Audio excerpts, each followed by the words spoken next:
Okay, so what does that mean? If you had any doubt, so Mike and I we were talking about weeks ago, liquidity is up and to the right. And it looks like it's going up and to the right, and it's continuing until basically September, October of this year. We'll see if it continues, but so far that's what it's saying. So all-time highs was always going to come. How much all-time highs, we don't know, right? You could peak a little bit, come down, go up, peak a little bit, come down, and go up. We could still have massive volatility where we go down 30%, rise up to all-time highs, fall 50%, rise up to all-time highs, fall 20%, rise up to all-time highs. That's where the money's made. Painful, but yeah, no kidding. But we're seeing the all-time highs, Bitcoin up, dollar falling, gold sideways, right? This is all euphoria stuff, right? This is all stuff that happens at tops. We're topping right now. And who knows how long this process might be. We might explode to the top, but that's where we are right now. And what's important, one, is that you know that it was always going to be the case. If you didn't think about this before, if you didn't realize this before, just know now, Tom and Mike were right. Okay? Tom and Mike were right. Global liquidity up, stock market up, Bitcoin up. I didn't believe it. Bitcoin all-time highs, Nasdaq all-time highs, S&P all-time highs. Okay? What's coming next? The expectation coming next is that eventually this ends. Right? These euphoria phases end. But we're just now starting with the euphoria. Just now starting with it. So you have stuff like, okay, so before we move there, I just want to actually point out something from Darius Dale, who's a fantastic analyst from 42 Macro, who makes I think a very salient point at the beginning of a recent video that he put out on Twitter that I think it behooves everyone to pay attention to. And that's the idea that you can't be wrapped up in the political aspect of this whole thing. Like, you can't place your bets favoring one political side or other. You have to face what's actually happening. You have to play the game as it actually is, and not bet, well, things are going bad, I think things will fall, and then bet that way. So let's go ahead and play Darius Dale here. We'll just play a couple of minutes of it because I think it's super relevant. Before I get into this presentation, I want to remind everybody I'm wearing my purple tie, and the reason I'm wearing my purple tie is to remind every one of you that I'm a data-driven centrist. I'm not a Republican. I'm not a Democrat. I don't vote Republican. I don't vote Democrat.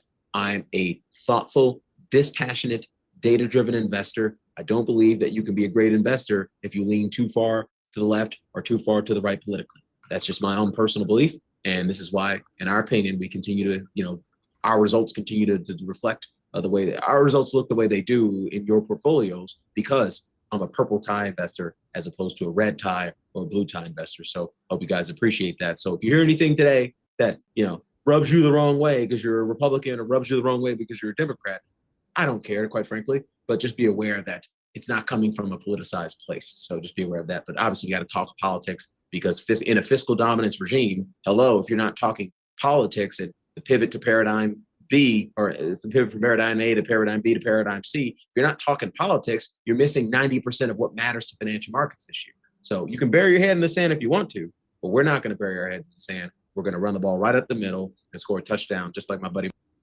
Amen, brother. Amen.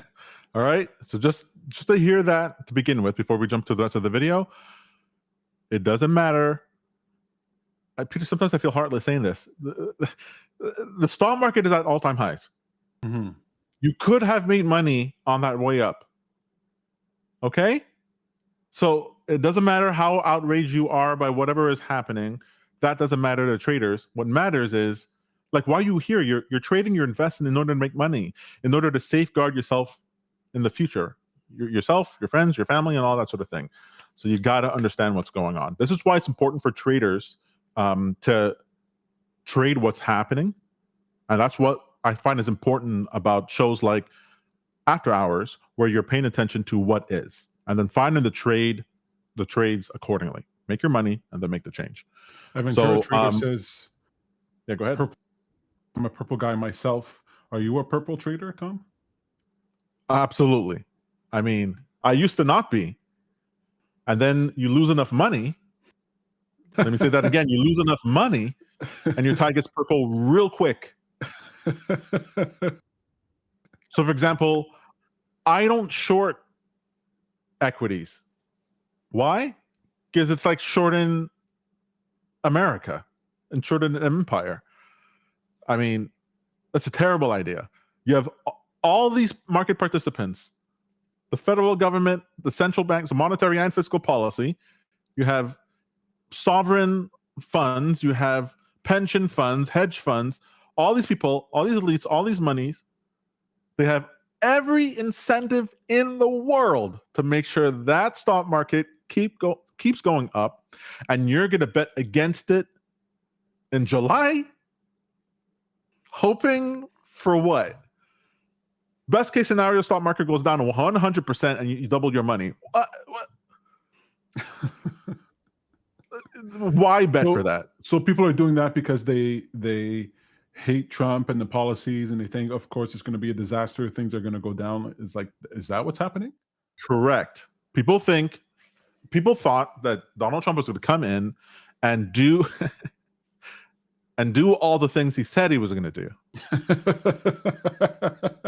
I'm watching content now, and people are like, I can't believe he's doing the same thing that Obama, that Biden, that Bush did, that Clinton did, that they're going all the way back to Reagan, Nixon, and all that. Like, I can't believe he's doing all that.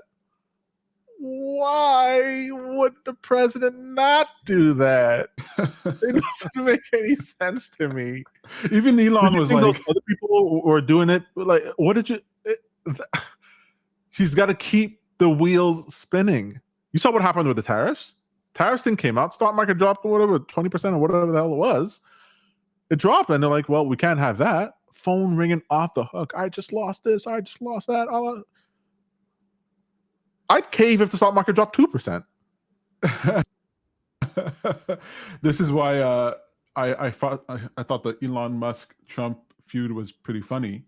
Elon's like, "What the F?" And I'm like, Right. Have you not been paying attention? How can you be so smart and not spend? That's what's gonna happen. That's what's gonna happen. That's right. And the people don't want it to go. As far as I understand, the people don't want the spending to stop. I mean, they might say they want it to stop. They might say they actually want it to stop. So I mean, or whatever he's creating in order to get the budget under control. We got to innovate our way out of this, okay? We got to AI ourselves out of this mess. It ain't going to happen because people like austerity and start cutting the fork. Actually, it's funny that you're saying that. Darius has something to say on that, where he sort of pushed back on this idea that you can spend your way into productivity. So let's hear what he has to say. I'm going to jump around a little bit. The video is a little bit longer. Go to Darius Dale's. Actually, I'll post this inside of the comments. You want to go take a look at the full video and obviously sign up to his service in order to get way more from him. But let's get a taste here. Marshawn Lynch. So get into it. To have conviction of where the economy and asset markets are headed in parity and B, because the people in the red zones have figured something out, and it's telling you that they don't like crippling income and wealth inequality. They don't like 40-year highs in inflation, and they don't like being crowded out to a historic degree. And so they're going to vote for something different. Anything different. Could be a felon. Who cares? As long as it's different. And then finally, there is abundant evidence of Republican tax cuts catalyzing durable positive shocks. Okay, so this chart, he goes over all the Republican tax cuts, which is like, what is it, $4.5 trillion in tax cuts in this big, beautiful bill. I think the biggest tax cuts that's ever been. And he shows here how 1981, 1986, 2001, 2003, 2017, all the cuts were followed by even more debt and a even more widening gap between the rich and the poor, the haves and the have-nots. Let's jump a little bit further ahead, because that's basically his point. He goes, it happens all the time. Federal budget increases, the deficit increases, and the income disparity also increases. All right. As much as we would prefer Steve Moran's lullabies to be true, the thought of levering up to grow our way out of our fiscal mess seems preposterous to every credible source outside of the White House. So the White House Council of Economic Advisors released a paper a couple weeks ago. Hilarious. It was actually last week. They're hilarious assumptions in that paper. Don't even waste your time reading it. No offense to Steve Moran, who is brilliant. I have a tremendous amount of respect for Steve Moran, one of the smartest people in the world. But I think he's getting paid to say some things, and that is what it is. But they think the projected debt to GDP ratio in 2034 is going to be 94%. The CBO thinks it's going to be 124%. Committee for Responsible Federal Budget thinks it's going to be 127%. Penn Wharton budget model, it's going to be 125%. Our friends over at Yale Budget Lab. All right, so these are all entities that are projecting that the money spent fiscally and monetarily will generate larger GDP, more productivity within society. That's the idea. Mhm. So the question you have to have in your head is, well, do they have any incentive to say the opposite? Why would they ever say the opposite to that? All right. It's going to be 125%. So right now it's 117%. The White House Council of Economic Advisors thinks it's going to go down to 94%. All the rest of the other smart people in the world think it's going to go up to a mean of 119%, which includes their ridiculously low forecast, and a median of 125%. So everyone thinks it's going to add about roughly, let's call it on a median basis, 800 basis points to the national debt to GDP ratio. I don't know whose side, in my opinion, I think you would have to be viewing the world through some very red colored glasses to a. Oh, that's my mistake. It's just the White House that is estimating that we grow out of it because of the leverage. My mistake. To believe we're going to lever up and grow ourselves out of a debt problem. I mean, that sounds like that's crackhead math, folks. And trust me, I grew up with crackheads. I know what crackhead math is like, and this is it. In fairness to the Trump 2.0 administration, tariffs are likely to remain a powerful force for offsetting the cost of the one big ugly bill. So I got to give them credit, and they're not. Okay. So then he goes on to talk about how the tariffs could do something to offset the cost of the bill.